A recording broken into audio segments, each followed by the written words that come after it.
Government senior secondary school जटलाना की तरफ से आप सभी को नमस्कार।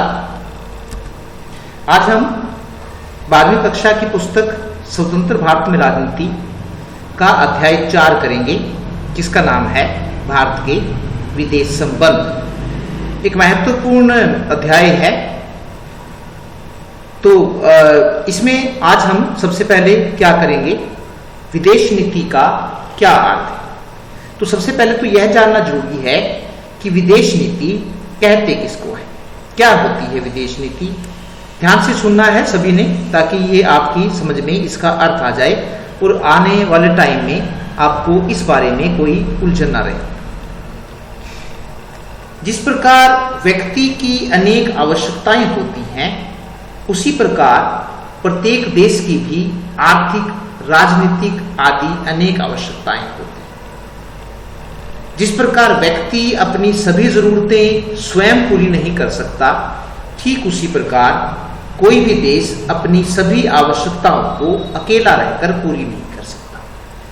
जो बात व्यक्ति पर लागू होती है, वही बात देश पर भी लागू होती है। जिस प्रकार व्यक्ति की जरूरतें पूरी होती हैं, और जिस प्रकार व्यक्ति की जरूरतें होती हैं और वो अपनी सभी जरूरतों को अपने आप पूरी नहीं कर सकता है, उसे दूसरों से संपर्क या संबंध बनाना ही पड़ता है अपनी जरूरतों को पूरी करने के लिए। ठीक उसी प्रकार देश की भी आर्थिक, पैसे के बारे में या टेक्निक लेने के लिए या राजनीतिक संबंध स्थापित करने के लिए आदि अनेक जरूरतें होती हैं, जिन्हें वह अकेले पूरी नहीं कर सकता। आपने देखा होगा, पृथ्वी किसी देश के पास तेल है तो किसी देश के पास तेल नहीं है, किसी देश के पास अनाज है तो किसी देश के पास अनाज नहीं है। तो होता क्या है कि सभी देश अपनी आवश्यकताओं को एक दूसरे से साझा करके पूरी करते हैं। तो कोई भी देश ऐसा नहीं है दुनिया में जो अपनी सभी आवश्यकताओं को अपने आप पूरा कर सकता हो। इसलिए इन आवश्यकताओं को पूरा करने के लिए प्रत्येक देश को दूसरे देशों के साथ संबंध स्थापित करने ही पड़ते हैं। अगर एक देश के पास सारी चीजें उपलब्ध हो जाए तो उसे संबंध स्थापित करने की जरूरत नहीं है। लेकिन पृथ्वी पर जो व्यवस्था है वो इस तरह से की है कि किसी देश को किसी संसाधन से भरपूर किया है तो किसी देश को दूसरे संसाधन से भरपूर किया है। इसलिए देशों को अपनी आवश्यकताओं को पूरा करने के लिए दूसरे देशों से संबंध स्थापित करने ही पड़ते हैं।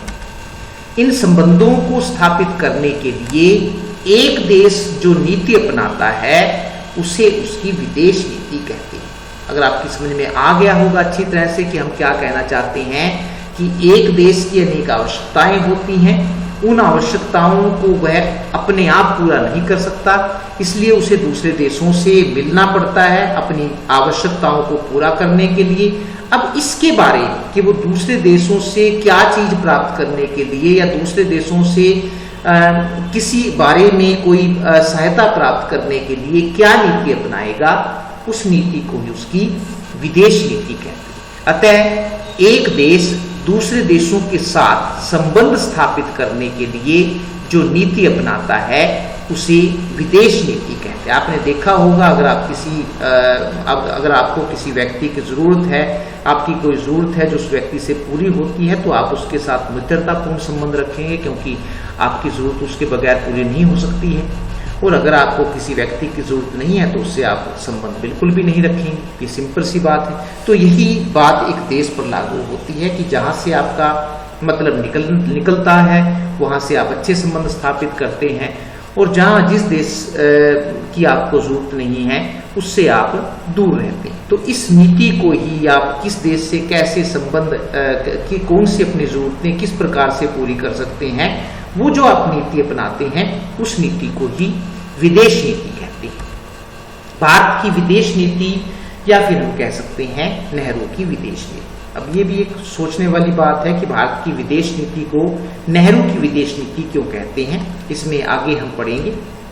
15 अगस्त 1947 को जब भारत स्वतंत्र हुआ, तो देश के लिए एक स्वतंत्र विदेश नीति का निर्माण करना जरूरी था, क्योंकि जब हम आजाद हो गए तो स्वतंत्र विदेश नीति का निर्माण करना जरूरी था। क्यों था जरूरी? क्योंकि स्वतंत्रता से पहले भारत की कोई विदेश नीति नहीं। विदेश नीति इसलिए नहीं थी क्योंकि उस समय इंग्लैंड की जो विदेश नीति होती थी वही भारत की विदेश नीति। तो सभी बच्चे जानते हैं कि 15 अगस्त 1947 से पहले हमारे ऊपर अंग्रेजों का राज था, तो हम वही हमारे बारे में निर्णय लेते थे कि भारत की दूसरे देशों के बारे में क्या विदेश नीति होगी। लेकिन 15 अगस्त 1947 को जब देश आजाद हो गया और अंग्रेज भारत को छोड़कर चले गए, तो हमारे लिए एक अपनी स्वतंत्र विदेश नीति का निर्माण करना जरूरी था। हमने ये खुद तय करना था कि दूसरे देशों के साथ हमारे किस प्रकार के संबंध होंगे। स्वतंत्र भारत की विदेश नीति को एक विशेष दिशा देने में पंडित जवाहरलाल नेहरू ने महत्वपूर्ण भूमिका निभाई, क्योंकि पंडित जवाहरलाल नेहरू देश के प्रधानमंत्री होने के साथ साथ विदेश मंत्री भी। ये विदेश मंत्री की जिम्मेदारी होती है कि वो दूसरे देशों से संबंध स्थापित करने के लिए किस प्रकार की नीति अपनाएगा। अब क्योंकि उस 15 अगस्त 1947 को जब देश आजाद हुआ तो प्रधानमंत्री पंडित जवाहरलाल नेहरू जो थे वो प्रधानमंत्री तो थे ही, साथ ही विदेश मंत्री भी थे। इसलिए ये उन्हीं की जिम्मेदारी बन गई कि वो दूसरे देशों से संबंध स्थापित करने के लिए कैसी नीति अपनाएंगे। इसलिए कई बार हम कह देते हैं कि जो भारत की विदेश नीति है वो वास्तव में नेहरू की विदेश नीति है। पंडित जवाहरलाल नेहरू का चित्र आप देख रहे हैं। पंडित जवाहरलाल नेहरू ने जो विदेश नीति अपनाई उसके 3 उद्देश्य। वास्तव में वो दूसरे देशों से जब संबंध स्थापित करने के लिए जो नीति अपनाई पंडित नेहरू ने, उनसे वो 3 उद्देश्य प्राप्त करना चाहते थे। एक क्या, पहला है उसमें लंबे संघर्ष के बाद प्राप्त की गई स्वतंत्रता को बनाए रखना।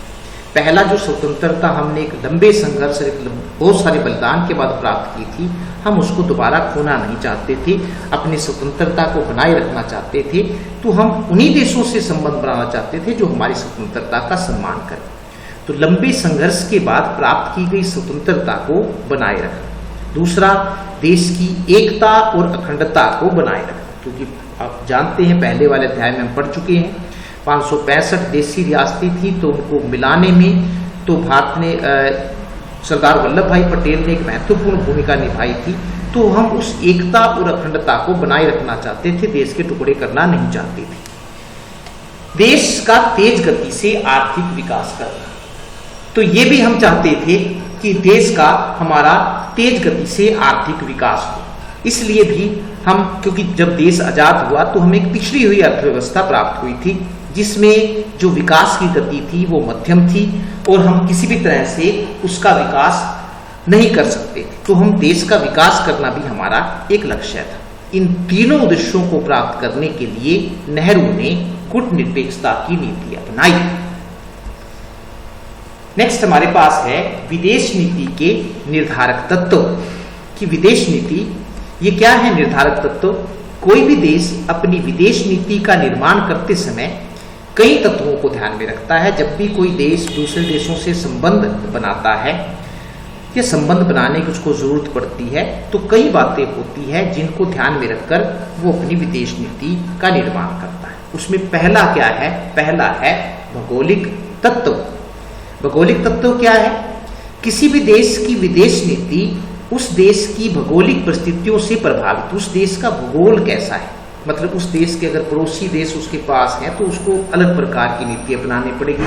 अगर देश दुनिया के नक्शे पर अलग थलग है और उसे ज़्यादा दूसरे देशों की ज़्यादा जरूरत नहीं है, अपनी आवश्यकताएं अपने आप पूरी कर सकता है, फिर वो एक अलग प्रकार की नीति अपनाएगा। तो किसी भी देश की जो विदेश नीति होती है उस देश की भौगोलिक परिस्थितियों से प्रभावित होती है। भारत की विदेश नीति भी यहाँ की भौगोलिक परिस्थितियों से प्रभावित है। अगर आप भारत का नक्शा देखें तो उससे आपको स्पष्ट हो जाएगा।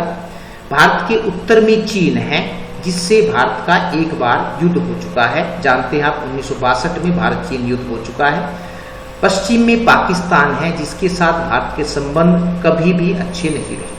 जब से पाकिस्तान की स्थापना हुई है तब से हमारे पाकिस्तान के साथ अच्छे संबंध नहीं है। नक्शा अगर आप देख रहे हैं मैप, इसमें अगर आप देखें उत्तर में ये जो सारा का सारा है ये चाइना है, चीन है, ये पाकिस्तान है, नीचे समुद्र है और इसके साथ ही नेपाल है, फिर भूटान है, फिर बांग्लादेश है। मतलब कहने का अभिप्राय ये है कि हम चारों तरफ से समुद्र वाले निचले वाले दक्षिण वाले भाग को अगर छोड़ दें तो दूसरे देशों से घिरे हुए। अतः भारत ऐसी विदेश नीति का निर्माण नहीं कर सकता है जो उसके पड़ोसी देशों के विरुद्ध हम ऐसा किसी भी ऐसे देश से संबंध स्थापित नहीं कर सकते हैं या नहीं बुला सकते हैं उसको जिससे हमारे पड़ोसी देश नाराज हो। अतः अपने पड़ोसी देशों के साथ मित्रतापूर्ण संबंध स्थापित करना भी भारत की विदेश नीति रही। सबसे अगर आप पड़ोसी देशों से घिरे हुए हैं तो आपको उनके साथ मित्रतापूर्ण संबंध स्थापित करने पड़ेंगे, क्योंकि यदि आपने उनके साथ शत्रुता वाला व्यवहार किया तो वो आने वाले समय में आपके लिए हानिकारक हो सकते हैं। इसलिए भारत की जो विदेश नीति है वो शुरू से ही अपने पड़ोसी देशों के साथ मित्रतापूर्ण संबंध बनाने की रही है, ताकि वो भारत को किसी प्रकार का नुकसान ना पहुंचा सके। दूसरा है ऐतिहासिक तत्व। भारत प्राचीन काल से ही एक शांति प्रिय देश रहा है। हमने कभी भी दूसरे देशों से युद्ध करने की नहीं सोची है, बल्कि दूसरे देशों ने हमारे ऊपर आक्रमण किया है। यहाँ के लोगों के विचारों पर गौतम बुद्ध, महावीर जैन, गुरु नानक और महात्मा गांधी जैसे महान लोगों के विचारों का प्रभाव पड़ा है। इसलिए हम शांति प्रिय रहे हैं और इन सभी महान पुरुषों ने भारत को शांति से रहने का संदेश दिया है। महात्मा बुद्ध का चित्र आप देख रहे हैं, महावीर जैन, गुरु नानक देव जी, महात्मा गांधी जी, इन लोगों के विचारों ने भारत के लोगों के दिमाग पर एक गहरा प्रभाव डाला है। अतः भारत की विदेश नीति का एक आधार शांतिपूर्ण सह अस्तित्व रहा है। क्या है ये? दूसरे शब्दों में हम कह सकते हैं कि जियो और जीने दो भारत की विदेश नीति है। हम अपने आप भी जीना चाहते हैं और दूसरों को भी जीने का संदेश देते हैं। ये भारत की शुरू से ही विदेश नीति रही है, क्योंकि हमारा जो एक इतिहास रहा है वो शांति प्रियता का रहा है। आर्थिक तत्व। आर्थिक तत्व, जब देश आजाद हुआ तो देश में गरीबी, बेरोजगारी और भूखमरी का बोलबाला। 15 अगस्त 1947 को जब अंग्रेज भारत को छोड़कर गए तो वो एक पिछड़ी हुई अर्थव्यवस्था देकर गए, जहाँ पर गरीबी थी, बेरोजगारी थी और भूखमरी थी। उस समय देश के पास इतना पैसा नहीं था कि वह खुद इन समस्याओं का खुद दूर कर सकता। ये सबसे बड़ी हमारे लिए एक कठिन परीक्षा थी कि जो ये गरीबी, बेरोजगारी और भूखमरी की जो ये आपदाएं खड़ी थी हमारे सामने, उनको कैसे दूर किया जाए, क्योंकि हमारे पास इतना पैसा नहीं था। अतः देश के आर्थिक विकास के लिए विदेशी सहायता की जरूरत थी। तो जब पैसा अपने पास नहीं था तो दूसरे देशों से आर्थिक सहायता की जरूरत थी। अतः दूसरे देशों से आर्थिक सहायता प्राप्त करने के लिए उनसे मित्रतापूर्ण संबंध स्थापित करना भी भारत की विदेश नीति रही है। मैं आपको शुरू से ही बताया है कि अगर आपके पास किसी चीज़ की कमी है तो आप दूसरे देशों से संबंध स्थापित करेंगे, और यदि आपके पास चीज़ है तो आपको दूसरे देशों से संबंध स्थापित करने की जरूरत नहीं है, क्योंकि देश के पास पैसा नहीं था और देश को अपना आर्थिक विकास करना था। इसलिए दूसरे देशों से सहायता प्राप्त करने के लिए उनसे मित्रतापूर्ण संबंध स्थापित करना भी हमारी विदेश नीति रही। अंतर्राष्ट्रीय तत्व, सिर्फ देश की जो अपनी निजी चीज़ें हैं वो ही प्रभावित नहीं करती हैं, बल्कि अंतर्राष्ट्रीय तत्व भी विदेश नीति को प्रभावित करते हैं। जब भारत आजाद हुआ तो उस समय पूरा विश्व 2 गुटों में बटा हुआ था। एक गुट सोवियत संघ या जिसको हम आजकल रूस कहते हैं का गुट था, तो दूसरा गुट अमेरिका का गुट था। दुनिया के ज़्यादातर देश किसी न किसी गुट में, दोनों गुटों में से किसी न किसी गुट में शामिल हो रहे थे। जब दूसरा विश्व युद्ध खत्म हुआ तो ये हम बाद में आपको कराएंगे गुट निरपेक्षता वाले चैप्टर में, और आपकी जो दूसरी किताब है उसमें इसको एक पूरी विस्तृत रूप से कराया जाएगा। लेकिन अभी जो साधारण सा समझने की बात है कि पूरा विश्व 2 गुटों में बटा हुआ था। एक तरफ जिसको हम कहते हैं साम्यवादी सोवियत संघ था, जिसको रूस कहते हैं, और दूसरी तरफ पूंजीवादी अमेरिका था। तो दुनिया के जो सभी देश थे उस समय वो किसी न किसी गुट में शामिल हो रहे थे। भारत के लिए किसी एक गुट में शामिल होने का अर्थ अपनी स्वतंत्रता को फिर से गिरवी रख देना। इसलिए भारत ने दोनों गुटों में से किसी भी गुट में शामिल न होने का, अगर भारत किसी एक गुट में शामिल हो जाता तो अपनी स्वतंत्रता को दोबारा फिर गिरवी रख देता। इसलिए भारत ने दोनों गुटों में से किसी भी गुट में शामिल न होने का निर्णय लिया और अपनी एक अलग नीति चलाई, जिसे हम गुट निरपेक्षता की नीति कहते हैं, जो हम नेक्स्ट वाले चैप्टर में पढ़ेंगे। सैनिक तत्व भी विदेश नीति को निर्धारित करते हैं। जब भारत आजाद हुआ तो उस समय वह सैनिक दृष्टि से एक कमजोर देश था, क्योंकि देश के पास इतना पैसा नहीं था उस समय। देश की सेनाओं के पास आधुनिक अस्त्र शस्त्रों की भारी कमी थी। अतः सेना को आधुनिक अस्त्र शस्त्रों से युक्त करने के लिए उन सभी देशों के साथ संबंध स्थापित करना जरूरी था जिनके पास ये अस्त्र शस्त्र थे। जब आप किसी देश से संबंध तभी स्थापित करते हैं जब आपको उसकी जरूरत होती है, इसके बगैर आप किसी देश से संबंध स्थापित नहीं करते। ये मानव की फितरत है कि जब उसको जरूरत होती है तभी वो संबंध स्थापित करता है।